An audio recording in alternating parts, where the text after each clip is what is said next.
I exposed my aunt after she claimed I was faking my disability for attention. She then ends up attacking me and putting me in hospital.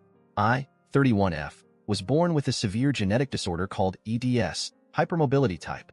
The illness varies greatly from person to person. Most can lead relatively normal lives with some pain and problems. EDS is essentially a group of disorders caused by defective collagen in the body.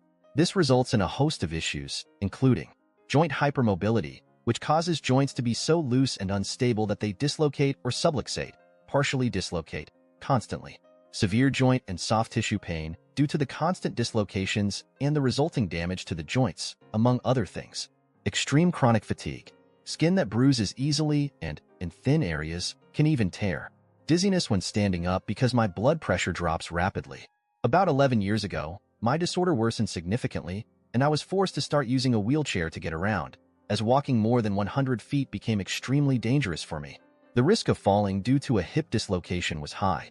In the last 3 years, I upgraded to an electric wheelchair because pushing a manual chair became too painful. For reasons I don't fully understand, my aunt, 54F, has an extreme dislike for disabled people, especially those in wheelchairs who can still move their legs. For 11 years, whenever we were alone, she treated me worse than a dog and insisted that my disorder was completely fake and made up. She claimed I was lying about it because I wanted all the attention focused on me, believing I was jealous of anyone else receiving attention, especially her. I tried to confront her about it and talk things out, but since I was already overwhelmed by my condition, I ended up keeping her comments to myself. Since I'm not confrontational and don't see her often throughout the year, I didn't want to burden anyone with it, especially as I already had to ask for so much help from the people around me, and my parents were exhausted from all the doctor's visits during that time. So, for the past 11 years, I've just ignored every comment she made when we were alone because I had grown accustomed to it. I absolutely didn't care what she thought at this point, and knew she was just being an idiot. That was until things really escalated last week when I went to visit my aunt for our yearly family dinner. She was the one who organized the dinner this year. All was going well until she drank more than usual and became a lot snarkier toward me in front of the family.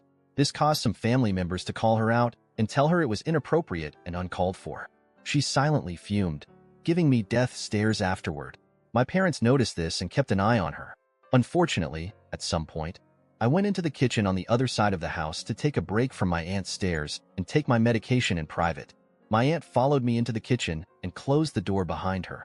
I knew this wasn't good since she was clearly intoxicated, so I discreetly started recording the incident on my phone.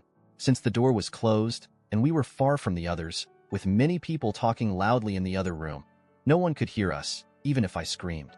My aunt began asking if I was enjoying being an attention hog and ruining her dinner by humiliating her. I slowly tried to maneuver my wheelchair toward the door while apologizing, telling her that wasn't my intention. At that point, I tried to say what she wanted to hear so I could get to safety. She started raising her voice, accusing me of being jealous of her success and faking my disorder out of laziness. She began calling me every name in the book, yelling nonsense at me. I started to think she might be having a mental breakdown and began crying, pleading with her to let me go. Realizing I needed to get out of there, I decided I couldn't do so in my chair, so I tried to get out of it. Unfortunately, she turned violent and pushed me back into the chair hard. She screamed that she wasn't done yet, and that liars like me needed to be taught a lesson. She started hitting me in the face as hard as she could, which dislocated my jaw. Then she tried to pull me out of the chair, dislocating my arm, but I fought back, so she failed. She then somehow managed to push my chair over on its side, causing my foot to get stuck behind the footrest.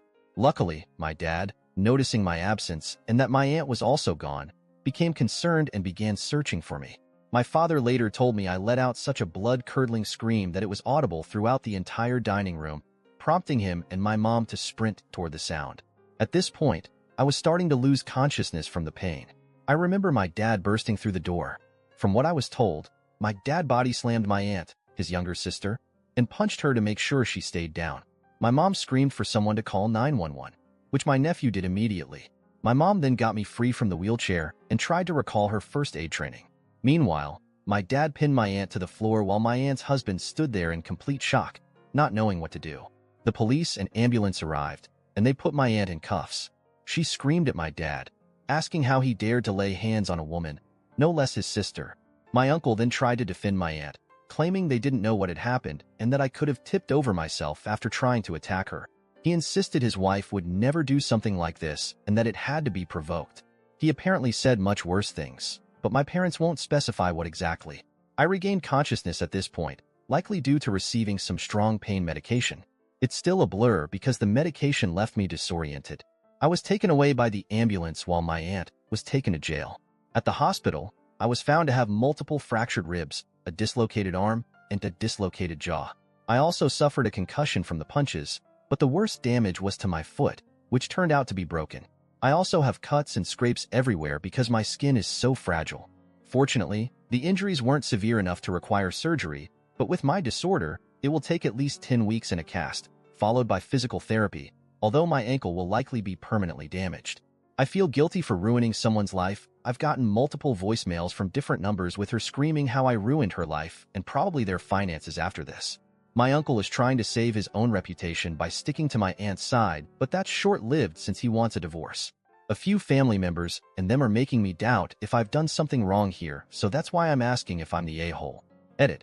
Also, for some of the questions, yes, we're getting a restraining order and pressing charges. The thought of her coming after me is too much. For people wondering how I was given pain meds when I wasn't conscious. As I said, I think I regained it due to pain meds, but I don't remember a lot of what happened due to the pain, but I'll ask my parents when I got the meds. My parents are reluctant to talk about how they found me and what happened because they'd rather have those memories buried instead of haunting me. The footage was handed over to the police and is backed up on multiple platforms. I'm currently thinking I'm going to sue since I have insurance that covers legal costs for me. TLDR. My aunt ended up putting me in hospital and severely injuring me because she thinks I'm faking my genetic disorder to get attention. I recorded the whole attack and put it online after they tried to say I'm lying and I attacked her. Now everyone in our family has gone no contact, even her church. Her husband wants to divorce her, so she's AITA for posting it online and ruining her life.